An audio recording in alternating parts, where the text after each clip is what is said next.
ونؤمن به وبالله من شرور أنفسنا ومن سيئات أعمالنا من يهده الله فلا مضل له ومن يضلل فلا هادي له وأشهد أن لا إله إلا الله وحده لا شريك له وأشهد أن محمدا عبده ورسوله الذي أرسله بالحق بشيرا ونذيرا وداعيا إلى الله بإذنه وسراجا منيرا فقد قال الله تعالى في كلامه المجيد وفي فرقانه الحميد أعوذ بالله من الشيطان الرجيم بسم الله الرحمن الرحيم قاف والقرآن المجيد بل عجبوا أن جاءهم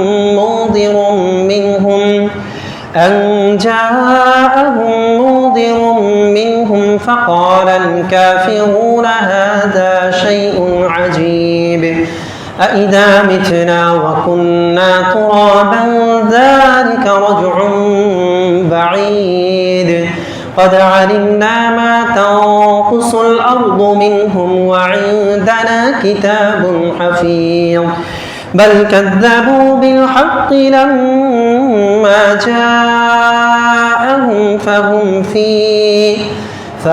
في أمر مريج أفلم ينظروا إلى السماء فوقهم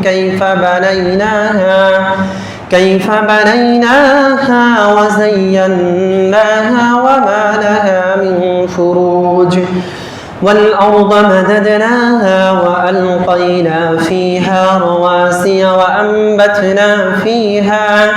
وأنبتنا فيها من كل زوج بهيج تبصرة وذكرى لكل عبد منيب ونزلنا من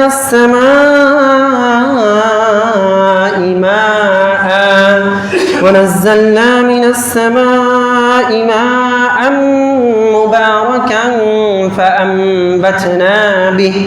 فأنبتنا به جنات وحب الحصيد والنخل باسقات لها طلع نضيد رزقا للعباد وأحيينا به بلدة ميتا كذلك الخروج كذبت قبلهم قوم نوح وأصحاب الرس وثمود وعاد وفرعون وإخوان لوط وأصحاب الأيكة وقوم تبع كل كذب الرسل فحق وعيد وفاعينا بالخلق الأول بل هم في لبس من خلق جديد إلى آخر الآية. وقال الله سبحانه وتعالى في كلامه المجيد وفي فرقانه الحميد أعوذ بالله من الشيطان الرجيم بسم الله الرحمن الرحيم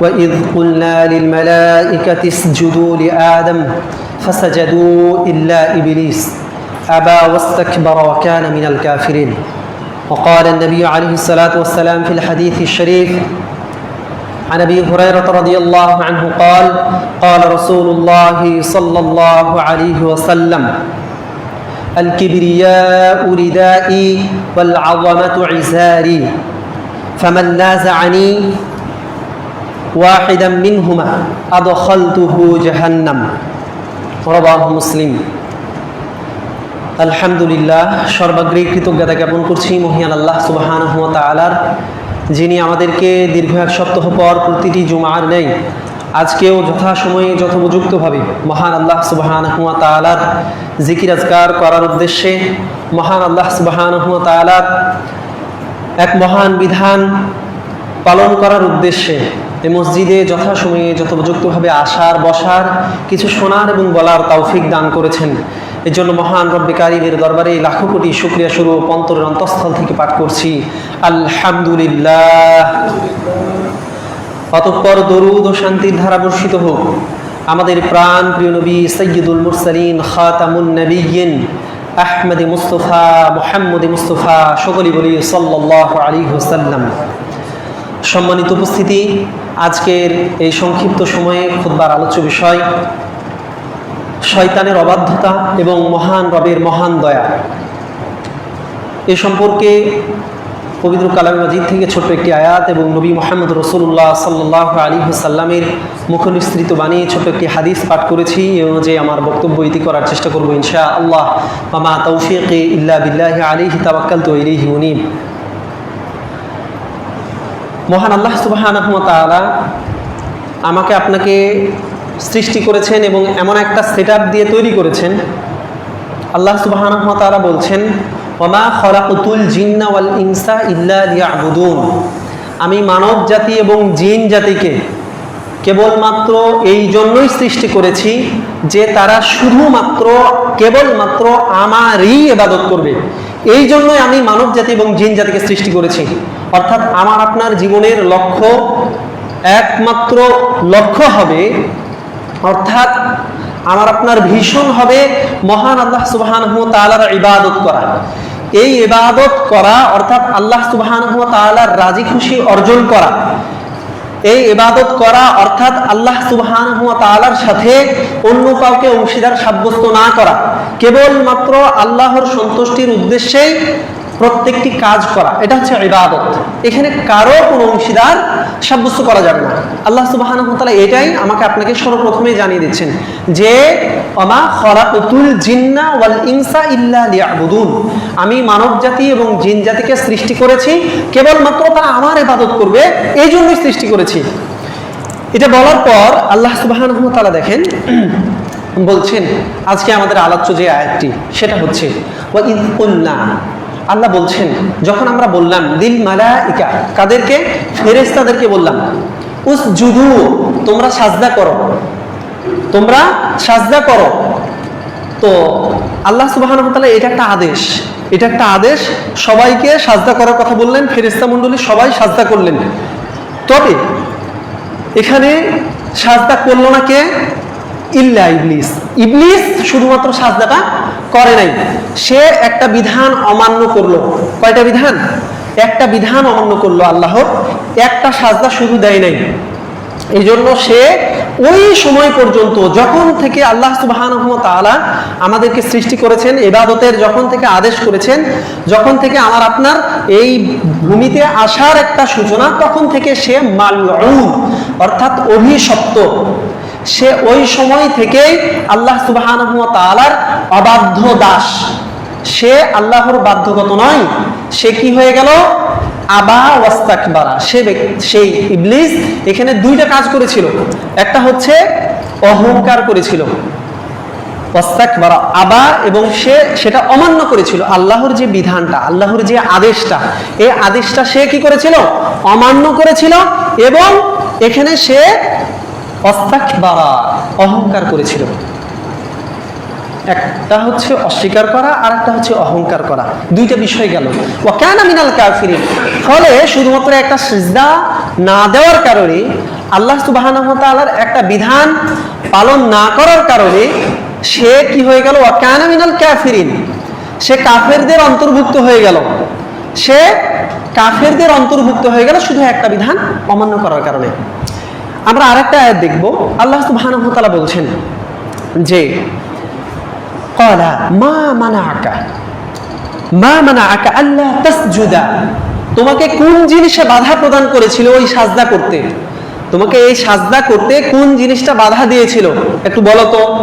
আল্লাহ সুবহানাহু ওয়া তাআলা এই ইবলিসকে জিজ্ঞেস করছে যে তুমি যে সাজদা করলা না, তো এটার কারণটা কি? তো সে একটা যুক্তি পেশ করেছিল। ইদ আমারতুকা ক্বালা, সে বলছে যে আনা খায়রুম মিনহু খালাকতাহু মিন তিন ওয়া খালাকতাহু মিন তিন ওয়া খালাকতানি মিন নার। আমাকে সৃষ্টি করেছেন আপনি আগুন দিয়ে, ওয়া খালাকতাহু মিন তিন, এবং তাকে আপনি সৃষ্টি করেছেন মাটি দিয়ে। তো মাটির বৈশিষ্ট্য হচ্ছে নিচে থাকা, আগুনের বৈশিষ্ট্য হচ্ছে কি আপনি যতই যাই করেন আগুন সবসময় দাউ দাউ করে উপরে যায়। তো আল্লাহ সুবহানাহু ওয়া তাআলা কাছে যখন এইভাবে ইবলিস একটা যৌক্তিক যুক্তি পেশ করলো, আসলেই তো যৌক্তিক ছিল যে সে আগুন হয়ে কেন মাটিকে সাজদা করবে। এই যৌক্তিক যুক্তি যখন আল্লাহ সুবহানাহু ওয়া তাআলার কাছে সে উপস্থাপন করলো, আমার আপনার কাছে যদিও মনে হচ্ছে যৌক্তিক, কিন্তু আসলে এটা অযৌক্তিক। আল্লাহ সুবহানাহু ওয়া তাআলার বিধানের কাছে কোনো কিছুই চলে না, কোনো যুক্তি এখানে চলে না, এটা যৌক্তিক নয়। আমার আপনার কাছে মনে হলেও এটা যৌক্তিক নয়। তো এভাবে যখন তাকে জিজ্ঞেস করা হলো, সে একটা যুক্তি পেশ করলো। আরেকটা আয়াতে বলছেন আল্লাহ সুবহানাহু ওয়া তাআলা, কি বলছেন যে ক্বালা ফাহবিতু মিনহা, যখন এরকম একটা পরিস্থিতি তৈরি হলো আল্লাহ বললেন যে এখান থেকে তুমি বের হয়ে যাও। ফামা ইয়াকুনু লাকা আন তাতাকাব্বারা ফিহা ফাখরুজ ইন্নাকা মিনাস সাগিরিন, তুমি এখান থেকে বের হয়ে যাও, তোমার এখানে থাকার আর কোনো অধিকার নাই। অধিকার মানে জান্নাত থেকে বের হয়ে যাওয়ার, আল্লাহ সুবহানাহু ওয়া তাআলার জিম্মাদারি থেকে বের হয়ে যাওয়ার জন্য একটা কারণই যথেষ্ট। সেটা কি? আল্লাহ সুবহানাহু ওয়া তাআলার একটা বিধানকে অস্বীকার করা, একটা বিধানকে অমান্য করা, একটা বিধানকে তুচ্ছ তাচ্ছিল্য করা, এটা আল্লাহ সুবহানাহু ওয়া তাআলার রহমত থেকে বের হয়ে যাওয়ার একটা কারণ হতে পারে। কথা বুঝছেন? তো আল্লাহ সুবহানাহু ওয়া তাআলা বললেন যে তুমি এখান থেকে বের হয়ে যাও। কেন? এই সময় সে একটা সুযোগ চেয়ে নিচ্ছে। ক্বালা আনযিরনি, হে রব আপনি আমাকে কি করুন, একটু অবকাশ দিন। ইলা ইয়াউমি ইউবআসুন, পুনরুত্থান দিবস পর্যন্ত, অর্থাৎ আপনার শেষ নিঃশ্বাস ত্যাগ হওয়া পর্যন্ত, যতক্ষণ না দুনিয়া ধ্বংস হয়ে যাচ্ছে ততক্ষণ পর্যন্ত আল্লাহ সুবহানাহু ওয়া তাআলার কাছে শয়তান কি করলো? অনুমতি চেয়ে নিল। শয়তান অনুমতি চেয়ে নিল যে আপনার বান্দাদেরকে, আপনার দাসদেরকে যেন আমি প্ররোচনা দিয়ে তাদেরকে যেই সঠিক ট্র্যাকে আপনি থাকতে বলেছেন, যেই সঠিকভাবে ইবাদত বন্দেগী আপনি করতে বলেছেন, এই ট্র্যাকে যাতে থাকতে না পারে এই জন্য আমি সর্বোচ্চ কি করব? তাদেরকে প্ররোচনা দিব এবং বিভিন্নভাবে প্ররোচনা দিব। এই সমস্ত প্ররোচনায় আল্লাহ সুবহানাহু ওয়া তাআলাকে সে বলল যে আপনি আমাকে এই কিয়ামত দিবস পর্যন্ত একটা অবকাশ দেন, একটা ছাড় দেন। আল্লাহ সুবহানাহু ওয়া তাআলা বললেন, দেখেন এখানে আরেকটা একটা বিষয় হচ্ছে যে কাফের হিসেবে সে আল্লাহ সুবহানাহু ওয়া তাআলার আর কি নয়, আল্লাহ সুবহানাহু ওয়া তাআলা বাধ্য নয়। এই অবাধ্য শয়তান আল্লাহর কাছে দোয়া করছে, আল্লাহর কাছে চাচ্ছে, কি চাচ্ছে? যে আপনি আমাকে আনযিরনি ইলা ইয়াউমি ইউবআসুন, আপনি আমাকে একটা নির্দিষ্ট সময় পর্যন্ত, কিয়ামতের আগ পর্যন্ত একটা অবকাশ দেন, যাতে করে আপনার বান্দাদেরকে আমি বিভিন্নভাবে প্ররোচনা দিতে পারি, কুমন্ত্রণা দিতে পারি, তাদেরকে মন্দ পথে পরিচালিত করতে পারি, এরকম একটা অবকাশ দেন। আল্লাহ সুবহানাহু ওয়া তাআলার বৈশিষ্ট্য কি? আল্লাহর নিজাম কি? আল্লাহর শৃঙ্খলা কি? আল্লাহর শৃঙ্খলা হচ্ছে কাফেরও যদি আল্লাহর কাছে দোয়া করে আল্লাহ তার দোয়া কবুল করেন। এর দলিল কি? এর দলিল আমরা দেখেছি ওই একটা লম্বা হাদিসে, যেখানে রাসূলুল্লাহ সাল্লাল্লাহু আলাইহি ওয়াসাল্লাম বলেছেন যে ইত্তাকু দাওয়াতাল মাজলুম ওয়ালাউ কানা মিনাল কাফির, যদি কাফেরও হয় তবুও মাজলুমের দোয়া থেকে তোমরা বেঁচে থাকো। আপনি যদি একজন রিকশাওয়ালাকে মনে করেন যে একটা হিন্দু, একটা বৌদ্ধ, একটা খ্রিস্টান, আমি একজন পাক্কা মুসলিম, জুব্বা টুপি পরে আছি, তাকে আমি রিকশার ভাড়াটা দিব না, আমার ইচ্ছা হয়েছে, আমার এরকম ক্ষমতা আছে, আমি কি করব না, ওই রিকশা ভাড়াটা দিব না, সে কাফের। তবে এটা আমাদেরকে মাথায় রাখতে হবে, সে যতই কাফের হোক, সে যতই বেদীন হোক, সে যতই সালাত আদায় না করুক, সে যতই সিয়াম পালন না করুক, সে যতই আল্লাহ সুবহানাহু ওয়া তাআলার অবাধ্য হোক না কেন, এই জুলুমের যে বদলা আল্লাহ আপনাকে কি করবেন, এটা পাই টু পাই একদম বুঝিয়ে দিবেন, হয় এখন না হয় একটু পরে কিয়ামতের দিন। এই জন্য এখান থেকে যেটা বুঝতে পারলাম সেটা হচ্ছে যে কাফের দোয়া আল্লাহ সুবহানাহু ওয়া তাআলা কি করেন, কবুল করেন। এজন্য কাফের বদদোয়া থেকেও বেঁচে থাকতে হবে। আল্লাহ হেফাজত করুন, আমিন। কারোর উপর যেন আমরা জুলুম না করি, আল্লাহ আমাদেরকে মাফ করুন। তো এটা ছিল শয়তানের কথা। আরেকটা কথা সে সর্বশেষ বলছে, আমরা এরপরে দেখব। আল্লাহ সুবহানাহু ওয়া তাআলা বলছেন, ক্বালা ফাবিমা আগওয়াইতানি, একটা প্রশ্ন করছে ইবলিস আল্লাহ সুবহানাহু ওয়া তাআলাকে একটা প্রশ্ন করছে, ফাবিমা আগওয়াইতানি, আপনি আমাকে কেন পথভ্রষ্ট করলেন? কাকে প্রশ্ন করছে? আল্লাহকে প্রশ্ন করছে।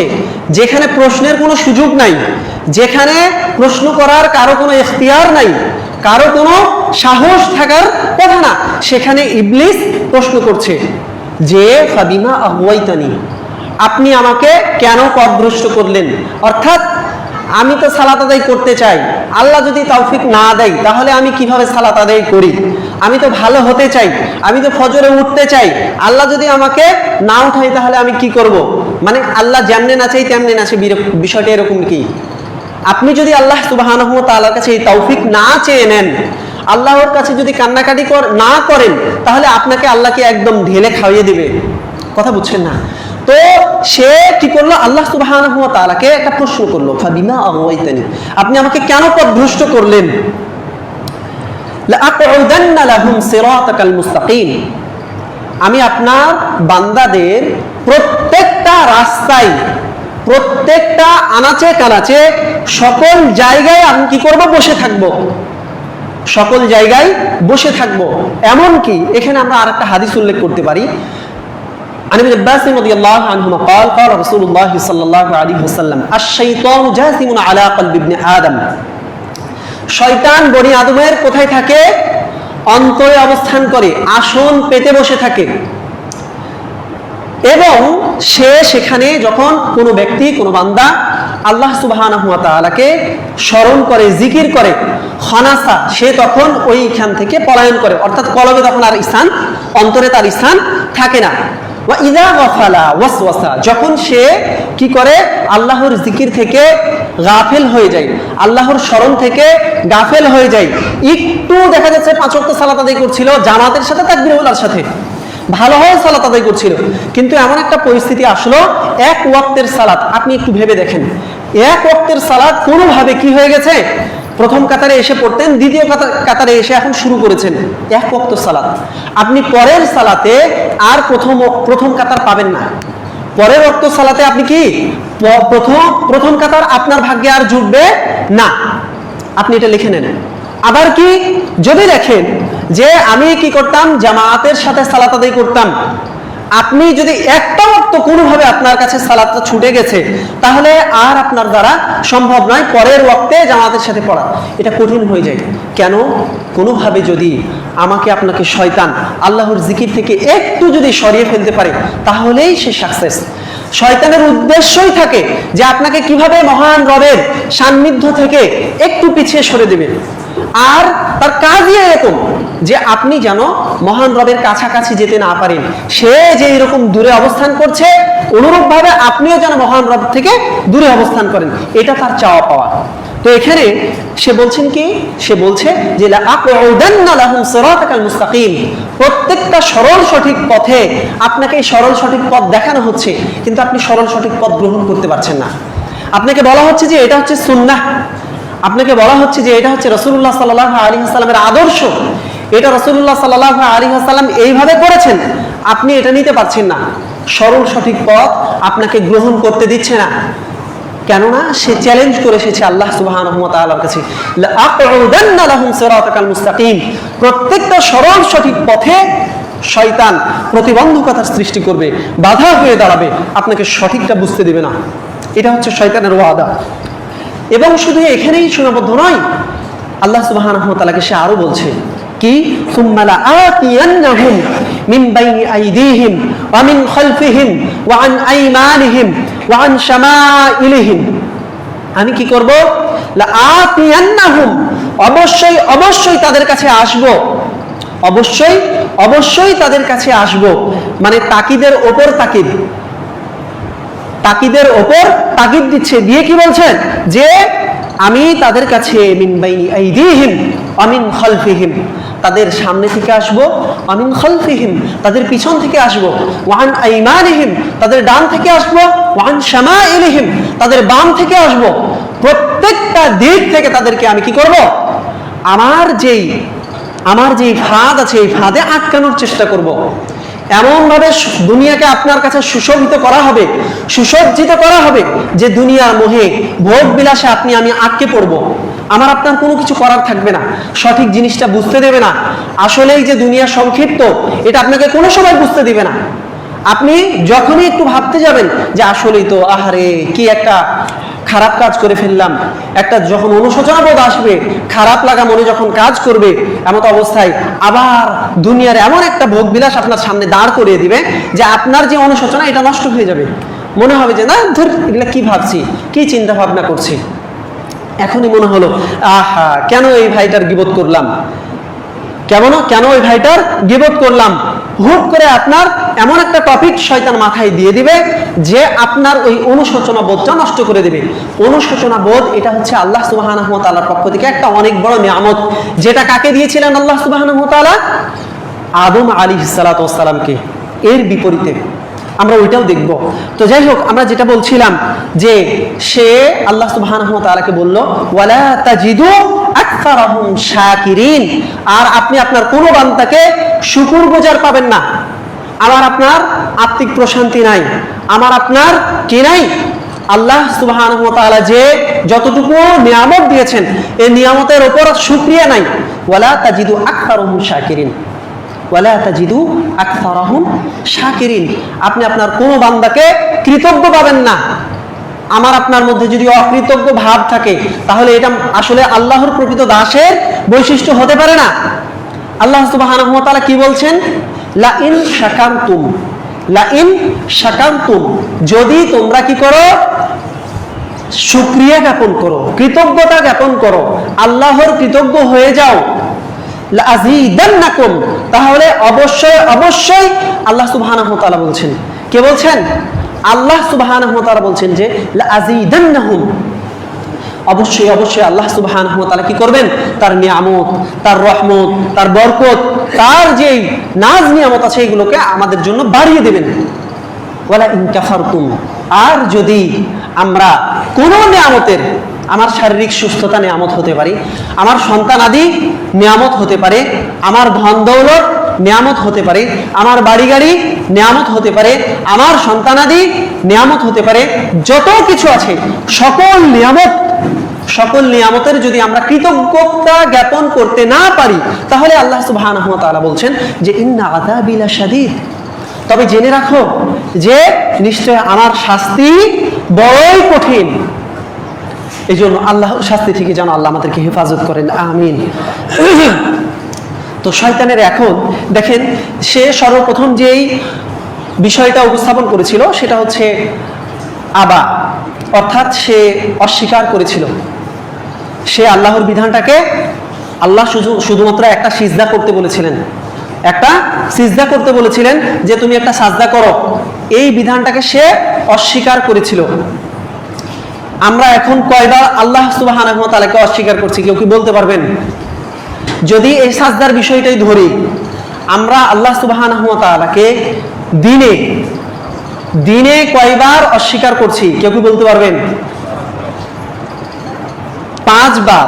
5 বার যদি 5 ওয়াক্ত সালাত কত রাকাত? 17 রাকাত। 17 দুগুণী 34। তো এই 34 বার আপনি আল্লাহ সুবহানাহু ওয়া তাআলাকে কি করছি? অস্বীকার করছি। জেনে হোক আর না জেনে হোক, বুঝে হোক আর না বুঝে হোক, কি করছি? পরোক্ষভাবে হোক আর প্রত্যক্ষভাবে হোক, আপনি আল্লাহ সুবহানাহু ওয়া তাআলার এই ফরজ বিধানকে, সিজদাকে অমান্য করছি, যেটা শয়তানের কাজ ছিল। শয়তান শুধু একটা সাজদা দেয় নাই, আর আপনি দিনে 24 ঘন্টায় 34 বার এই সাজদা না করে আল্লাহ সুবহানাহু ওয়া তাআলার নাফরমানি করছি, আল্লাহ সুবহানাহু ওয়া তাআলার অবাধ্য হচ্ছি। আবা শব্দের ব্যাখ্যায় রাসূলুল্লাহ সাল্লাল্লাহু আলাইহি ওয়াসাল্লাম আরো বলছেন আবাটা কি রকম, সেটা রাসূলুল্লাহ সাল্লাল্লাহু আলাইহি ওয়াসাল্লামের সুন্নাহ অস্বীকার করাও হতে পারে। আন আবি হুরায়রা রাদিয়াল্লাহু আনহু قال قال رسول الله صلى الله عليه وسلم, রাসূলুল্লাহ সাল্লাল্লাহু আলাইহি ওয়াসাল্লাম বলছেন, কি বলছেন? যে কুল্লু উম্মতি ইয়াদখুলুনাল জান্নাহ ইল্লা মান আবা, প্রত্যেকটি উম্মতি, আমার প্রত্যেকটি উম্মতি জান্নাতে প্রবেশ করবে, ইল্লা মান আবা, তবে ওই ব্যক্তি জান্নাতে প্রবেশ করবে না যে ব্যক্তি আবা। কিলা মান ইয়া রাসূলুল্লাহ ওয়া মান ইয়াবা, রাসূলুল্লাহ সাল্লাল্লাহু আলাইহি সাল্লামকে জিজ্ঞেস করা হলো, উপস্থিত সাহাবীগণ জিজ্ঞেস করলেন যে হে আল্লাহর রাসূল, ওয়া মান ইয়াবা, এই আবাটা কে?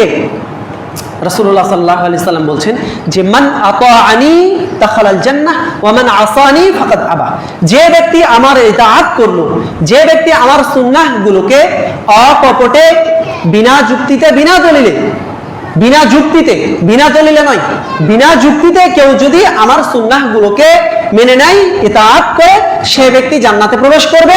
ওয়া মান আসানি, আর যে ব্যক্তি আমার সুন্নাহগুলোর উপর প্রশ্ন উত্থাপন করবে। দাড়ি না থাকলে বেশি ভালো লাগে, প্যান্ট টাকনুর নিচে গেলে বেশি স্মার্ট লাগে, আমার আপনার টাইট ফিট জামা পরলে বেশি ভালো লাগে। যদি কি করা হয়, যদি আল্লাহ সুবহানাহু ওয়া তাআলার সুন্নাহগুলোকে এভাবে যৌক্তিকভাবে যদি আপনি অমান্য করেন, তাহলে ওই ব্যক্তি সম্পর্কে আল্লাহ রাসূল সাল্লাল্লাহু আলাইহি সাল্লাম বলছেন ওই ব্যক্তি হচ্ছে আবা।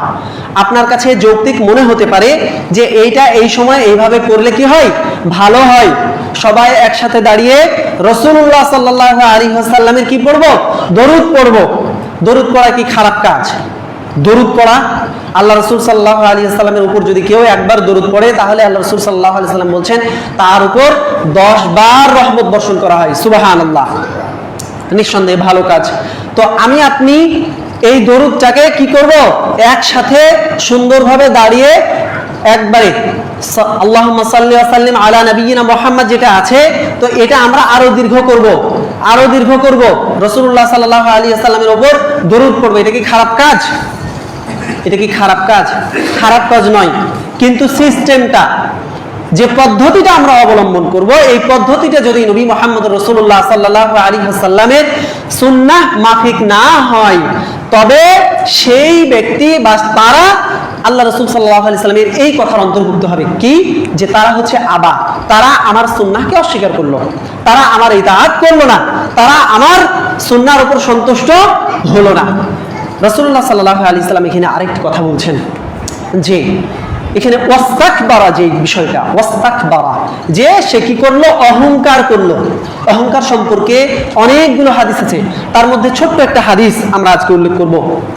সেটা হচ্ছে আন আবি হুরায়রা রাদিয়াল্লাহু আনহু قال قال رسول الله صلى الله عليه وسلم, আল্লাহ রাসূল সাল্লাল্লাহু আলাইহি ওয়াসাল্লাম বলছেন যে আল কিবরিয়া উরিদাই, অহংকার হচ্ছে আমার চাদর, ওয়াল আযামাতু ইজারি, সম্মান হচ্ছে আমার লুঙ্গি স্বরূপ।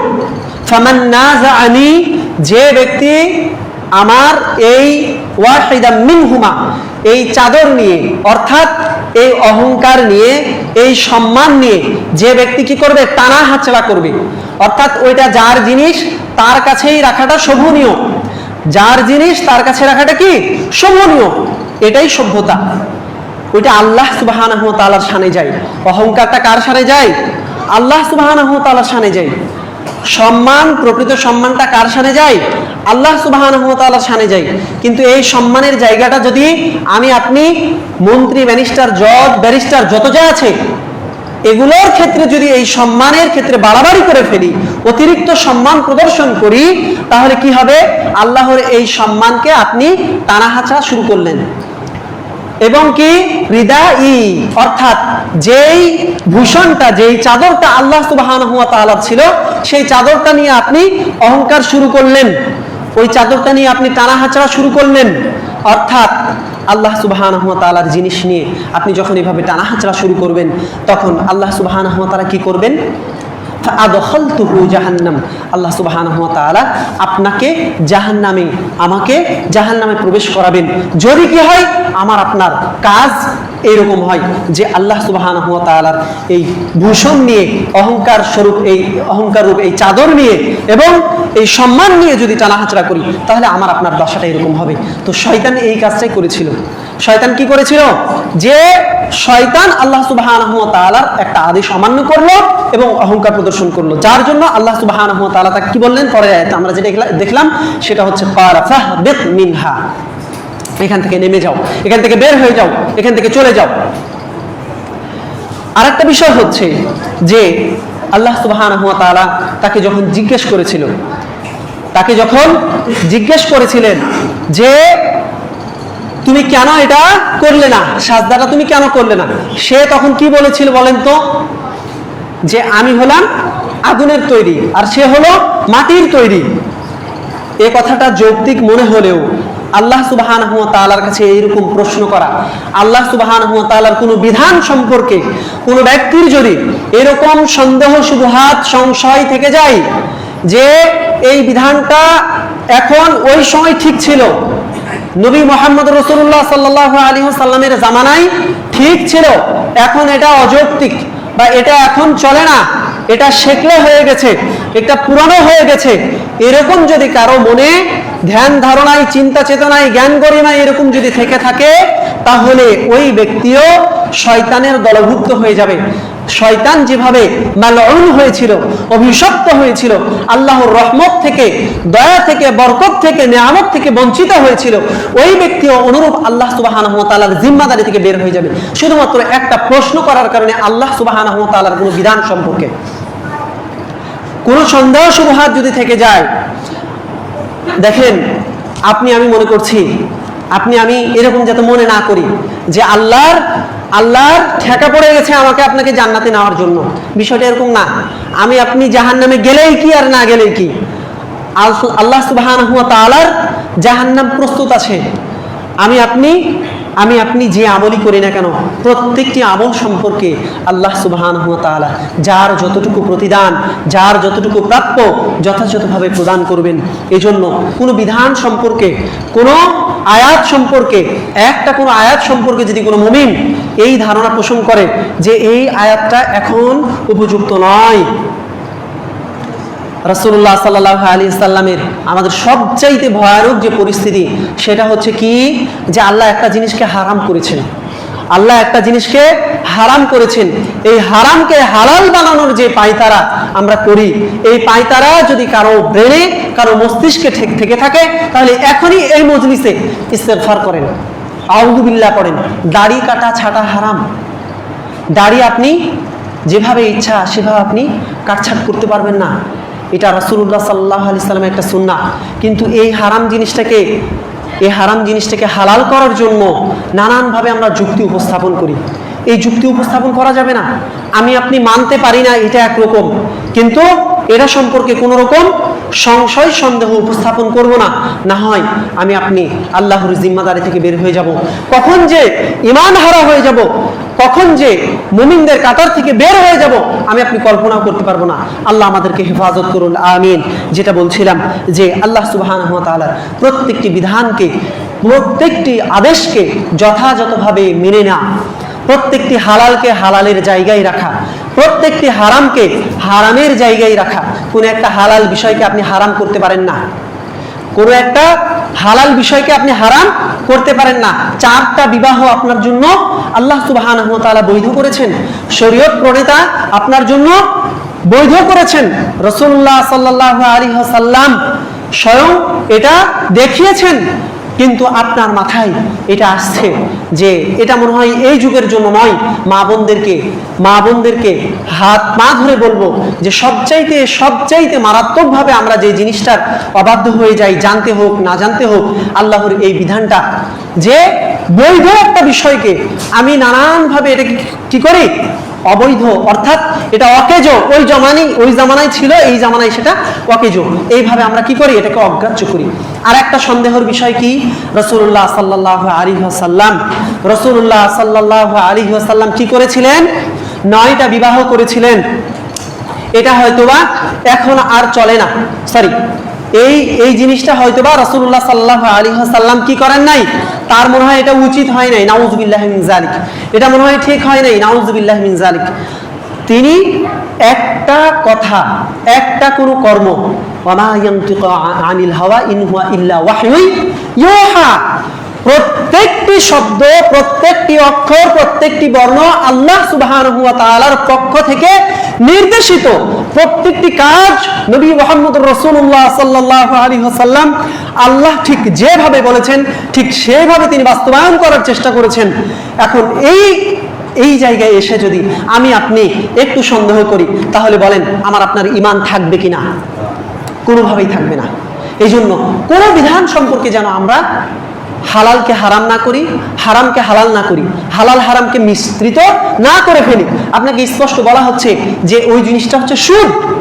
আপনি কেন ওইখানে কাফেরদের মতো বৈশিষ্ট্য, মুনাফিকদের মতো বৈশিষ্ট্য, মুনাফিকদের আচরণের সাথে আচরণ আমার আপনার মিলে যাচ্ছে? কিরকম? যে এটা তো ভাই যদি আপনি এরকম না করেন তাহলে তো এই জামানায় চলা মুশকিল, এই জামানায় চলা মুশকিল, পা আপনি ধাপ ফেলতে পারবেন না। তাহলে কি আমি সেই জিনিসটাকে গ্রহণ করব? সেই হারামটাকে কি হালাল বানিয়ে ফেলবো? সেই সুদটাকে কি আমি জায়েজ করে ফেলবো? বলেন। আমি মানতে পারি না, এটা একরকম কথা। আবারও বলছি, আমি মানতে পারি না, এটা একরকম কথা। যে আমি ভাই বাধ্য হয়ে এই কর্মে ঢুকেছি বা বাধ্য হয়ে এটা আমাকে খেতে হচ্ছে, কিন্তু আমি এর বিধান জানি এটা হচ্ছে হারাম। কথা কি বুঝছেন? একটা হচ্ছে মানে একটা জিনিসকে হালাল করে ফেলা, যে জিনিসটাকে আল্লাহ হারাম করেছেন সেটাকে আপনি হালাল করে ফেলছেন, আর আমি এটা হারাম জেনে এই কাজটা করছি, এটার বিধান আর এক রকম। এটার জন্য সে গুনাহগার হবে, তবে ঈমান হারা হবে না। তাই আসুন আল্লাহ যেন আমাদেরকে ঈমান হারা কর্মকাণ্ড থেকে হেফাজত করেন, আমিন।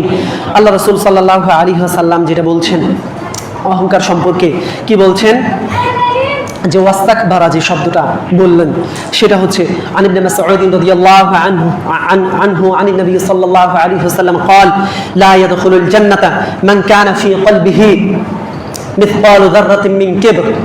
রাসূলুল্লাহ সাল্লাল্লাহু আলাইহি ওয়াসাল্লাম বলছেন যে ওই ব্যক্তি কখনো জান্নাতে যাবে না, ওই ব্যক্তি কখনো জান্নাতে প্রবেশ করবে না। কোন ব্যক্তি? যে ব্যক্তির অন্তরে জাররা পরিমাণ, যে ব্যক্তির অন্তরে বিন্দু পরিমাণ, সরিষা দানা পরিমাণ অহংকার আছে। কি আছে? অহংকার আছে। ওই ব্যক্তি কোনোদিন জান্নাতে প্রবেশ করতে পারবে না। অর্থাৎ ঈমান থাকলে, আমরা একটা হাদিস শুনেছি যে যত যাই করুক, জাররা পরিমাণ যদি ঈমান থাকে তাহলে সে আগুনে পুড়তে পুড়তে পুড়তে পুড়তে একটা সময় আসবে যে সে জান্নাতে যাবে। আর এদিকে হাদিস বলছে রাসূলুল্লাহ সাল্লাল্লাহু আলাইহি ওয়াসাল্লাম যার মধ্যে জাররা পরিমাণ অহংকার থাকবে সে ব্যক্তি কি করতে পারবে না? জান্নাতে যেতে পারবে না। মানে আপনি কি বুঝলেন? বিষয়টা হচ্ছে ঈমান এবং অহংকার, ঈমান এবং অহংকার জল এবং তেল, জল এবং তেল, আকাশ এবং পাতাল, এটা কখনো এক জায়গায় থাকতে পারে না। অন্ধকার এবং আলোর মতো এটা কখনো একসাথে থাকতে পারে না। যে ব্যক্তি অহংকার করেছে সে ব্যক্তির ঈমান নাই, আর যে ব্যক্তি ঈমান আনয়ন করেছে সে ব্যক্তি কোনোদিন অহংকার করতে পারে না। এই জন্য আমাদেরকে এখান থেকে হেফাজত থাকতে হবে। কোনোভাবেই যেন আমার মাধ্যম দিয়ে অহংকারী কোনো কর্মকাণ্ড সংগঠিত না হয়। রাসূলুল্লাহ সাল্লাল্লাহু আলাইহি ওয়াসাল্লামকে ব্যক্তিরা জিজ্ঞেস করলেন, ক্বালা রাজুলুন ইয়া রাসূলুল্লাহ ইন্নার রাজুলা ইউহিব্বু আন ইয়াকুনা সাওবুহু হাসানান ওয়া না'লুহু হাসানা। হে আল্লাহর রাসূল, কোনো ব্যক্তি যদি এরকম একটা সৌন্দর্য প্রকাশার্থে একটু ভালোভাবে তার পোশাকটাকে পরে এবং তার জুতা জোড়া একটু সুন্দর হোক, এটা যদি কেউ চায় তাহলে কি এটা অহংকারের কাতারে পড়বে? রাসূলুল্লাহ সাল্লাল্লাহু আলাইহি ওয়াসাল্লাম বললেন যে ইন্নাল্লাহা জামিল ওয়া ইউহিব্বুল জামাল। আল্লাহ সুবহানাহু ওয়া তাআলা নিজে সুন্দর। সুবহানাল্লাহ, মহান রবের সেই সৌন্দর্য মণ্ডিত যেই চেহারা, আল্লাহ সুবহানাহু ওয়া তাআলার যে ওয়াজ, আল্লাহ সুবহানাহু ওয়া তাআলার যেই নিয়ামত, এই নিয়ামত যেন আল্লাহ আমাদের সবাইকে দেখার তৌফিক দান করেন, আমিন। আমরা আল্লাহ সুবহানাহু ওয়া তাআলাকে কিয়ামতের দিন দেখব। যত নিয়ামত আছে আল্লাহর, জান্নাতের যত নিয়ামত আছে, সমস্ত নিয়ামতের মধ্যে সবচেয়ে বড় নিয়ামত হচ্ছে আল্লাহ সুবহানাহু ওয়া তাআলার দর্শন লাভ করা। আল্লাহ যেন আমাদের প্রত্যেককেই সেটা দান করেন, আমিন। আল্লাহকে যেন আমরা প্রত্যেকেই আল্লাহ সুবহানাহু ওয়া তাআলার সেই সন্তুষ্ট চিত্তের যেই চেহারা, এটা যেন আমরা দেখতে পারি। আল্লাহ আমাদেরকে কবুল করুন, আমিন। রাসূলুল্লাহ সাল্লাল্লাহু আলাইহি ওয়াসাল্লাম বলছেন যে আল্লাহ সুন্দর, এবং তিনি সৌন্দর্যকে পছন্দ করেন। এটা আমার এই পোশাকটা মানুষকে দেখানোর জন্য নয়, আমার অন্য ভাইকে ছোট করার জন্য নয়, আমার অন্য ভাইকে কষ্ট দেওয়ার জন্য নয়। আমার জুতা জোড়া ব্র্যান্ডের হয়েছে এই জন্য যে এটা সৌন্দর্য বৃদ্ধি করবে এবং এটা আমার ভালো লাগা। আমি সালাত আদায় করতে যাব, সালাত আদায় করতে গিয়ে সবচাইতে ভালো পোশাক জোড়া পরে যাওয়ার আমার উদ্দেশ্য থেকে আমি এইরকম করে আসছি, এটাতে কোনো সমস্যা নেই। তাহলে কিবর কি, অহংকার কি? রাসূলুল্লাহ সাল্লাল্লাহু আলাইহি ওয়াসাল্লাম বলছেন আল কিবর, কিবর হচ্ছে বাতারুল হক ওয়া গমতুন নাস,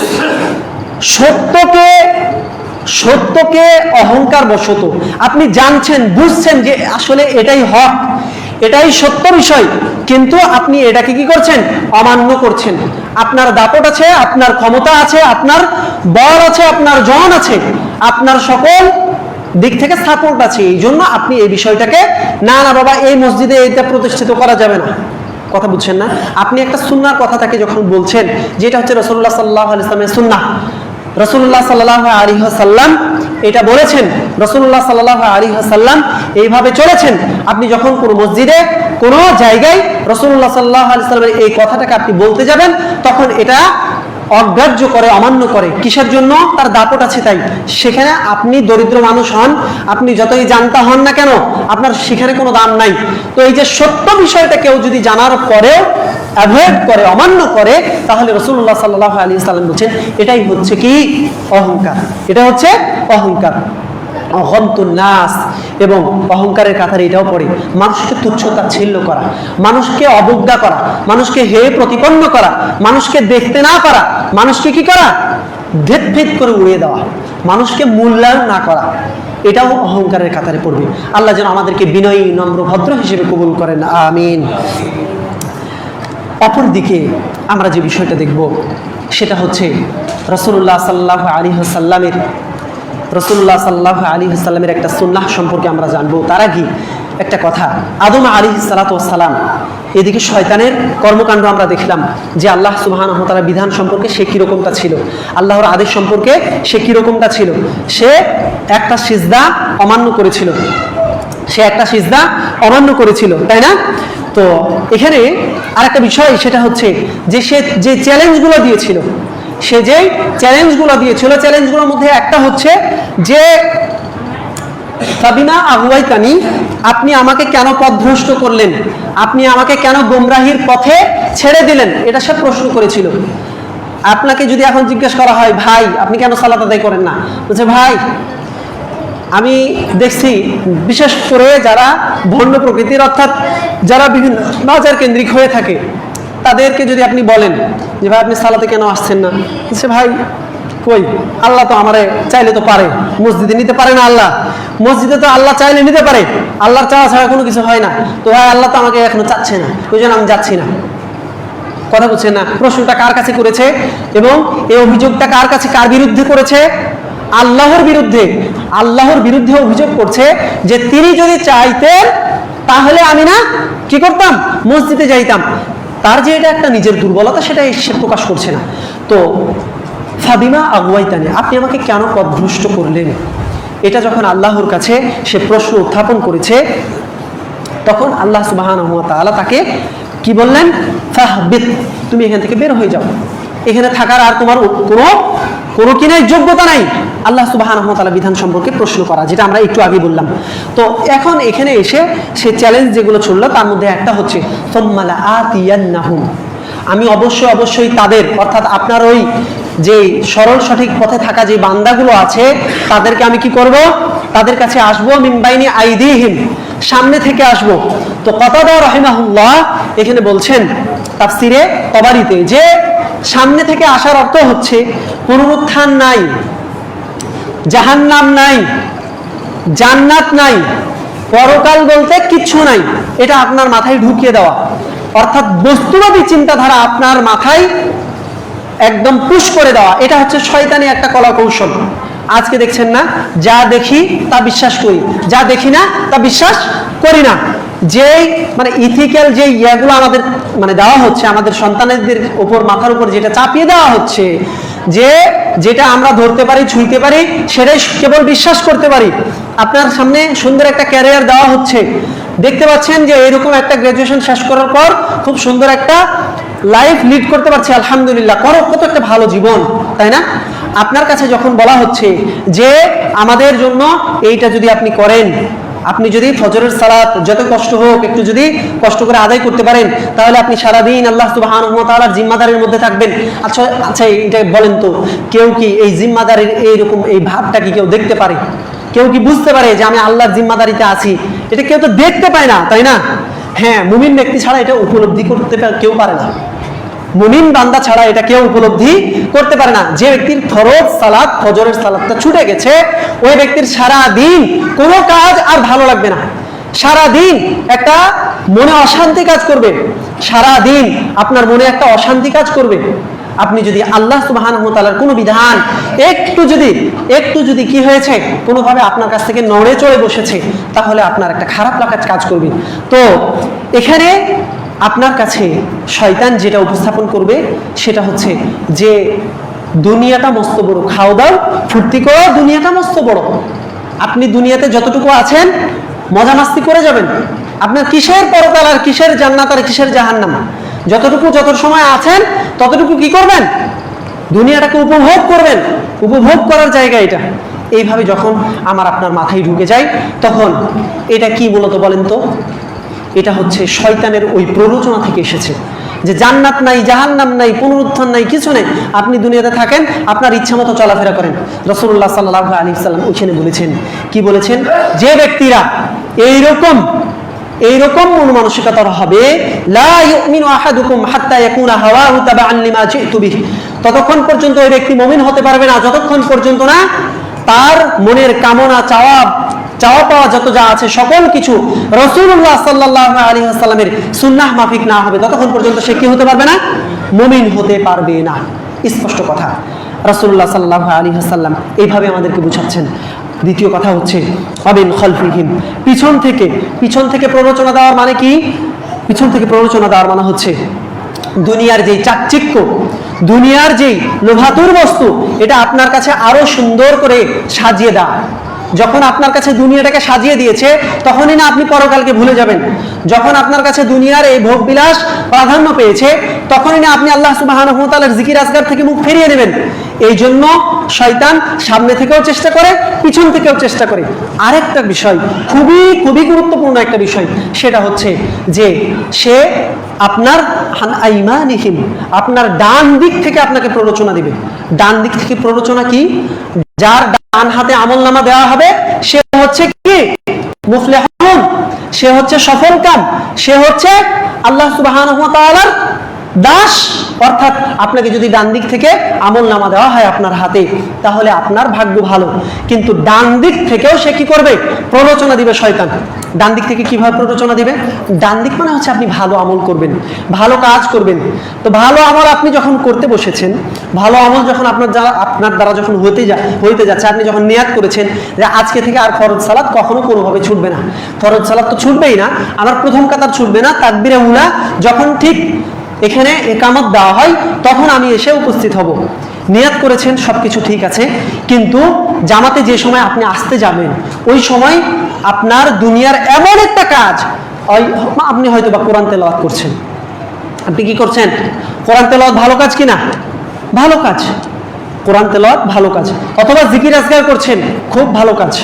অথবা আপনি মায়ের কোনো কাজে সাহায্য সহযোগিতা করছেন, খুব ভালো কাজ। অথবা আপনি এমন সেবামূলক কাজ করছেন যেটা আল্লাহ সুবহানাহু ওয়া তাআলা খুব পছন্দ করেন। এই কাজগুলো আপনার কাছে খুব সুন্দর করে তুলে ধরা হবে। এই কাজগুলোর প্রতি আপনার একটা ভালো লাগা তৈরি করে দেওয়া হবে। এই কাজগুলো কি করা হবে? আপনার কাছে সুন্দরভাবে উপস্থাপন করা হবে এবং আপনার যেই আসল কাজ এখান থেকে আপনাকে ভুলিয়ে রাখবে। সালাত আপনি আসতে চাচ্ছিলেন, আজকে থেকে আপনি নিয়াত না করেছিলেন যে আপনি জামাতের সাথে তাকবীরে উলার সাথে প্রথম কাতারে এসে আদায় করবেন, এটা আপনাকে ভুলিয়ে দিবে শয়তান। এই দিক থেকে আপনাকে প্ররোচিত করে। আপনার যে সময় আপনি বের হতে গেছেন, কোনোদিন আপনার সন্তান আপনার জন্য কান্নাকাটি করে না। আপনি যখন বাজারে মার্কেটে যান তখনও নয়, আপনি যখন বাইক নিয়ে বের হন তখনও নয়, কিন্তু আপনি যখন সালাত আদায় করার জন্য আসছেন, ঠিক ওই সময়টা আপনার পিছন থেকে আপনার পাঞ্জাবি অথবা আপনার শার্ট অথবা আপনার হাত ধরে টানা হাঁচড়া শুরু করেছে। মা বোনদের উদ্দেশ্যে বলবো, যখন আপনি নিয়ত করেছেন যে আমি আউয়াল ওয়াক্তেই সালাতটা আদায় করবো, দুনিয়ার যতই ব্যস্ততা থাক না কেন, যত যাই থাকুক না কেন, আমার সব কাজগুলোকে গুছিয়ে নিয়ে আমি ঠিক জোহরের ওয়াক্ত যে সময় হবে, 12টার সময় হলে আমি 12টার সময় সালাত আদায় করবো। আসরের ওয়াক্তটা ঠিক যদি 3:30টার সময় হয়, 4টার সময় হয়, ঠিক ওই সময়ে আদায় করব। আমার কাজগুলোকে এভাবে আমি গুছিয়ে নেব। দেখবেন যখন আপনি এরকম নিয়াত করেছেন, ওই সময়টা আপনার কাছে এমন এমন টপিক শয়তান দাঁড় করাবে যে আপনাকে আপনার ওই আসল লক্ষ্য থেকে লক্ষ্যচ্যুত করার চেষ্টা করবে, সর্বোচ্চ চেষ্টা। আল্লাহ আমাদেরকে হেফাজত করুন শয়তানের প্ররোচনা থেকে, আমিন। বামে থেকে প্ররোচনা করবে, সেটা হচ্ছে গুনাহের কাজকে আপনার জন্য সুশোভিত করা হবে, সুসজ্জিত করা হবে, আপনার জন্য গুনাহের কাজগুলোকে সুন্দর করে তুলে ধরা হবে। আপনার গুনাহের কাজ আগে যেরকম ভালো লাগতো এখন আরো বেশি ভালো লাগবে। তাই আসুন আল্লাহ সুবহানাহু ওয়া তাআলার কাছে কান্নাকাটি করে আমাদের গুনাহের জন্য ইস্তিগফার করে।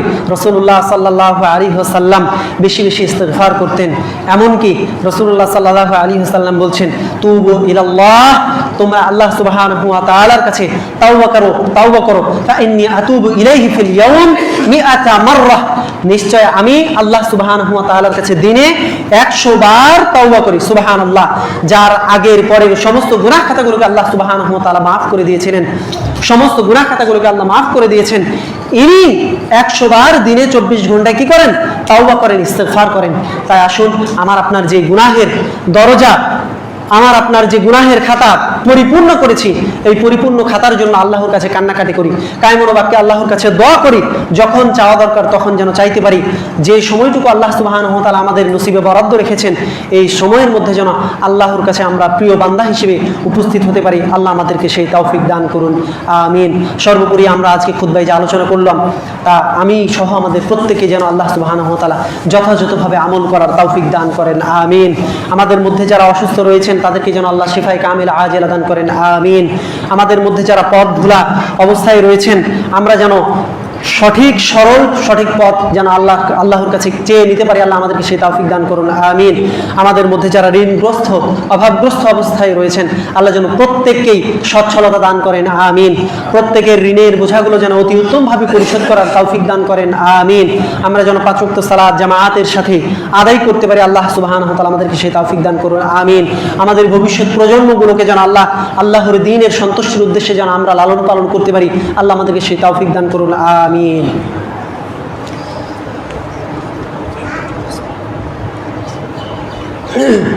الحمد لله نحمده ونستعينه ونستغفره ونؤمن به ونتوكل عليه ونعوذ بالله من شرور أنفسنا ومن سيئات أعمالنا، من يهده الله فلا مضل له ومن يضلل فلا هادي له، وأشهد أن لا إله إلا الله وحده لا شريك له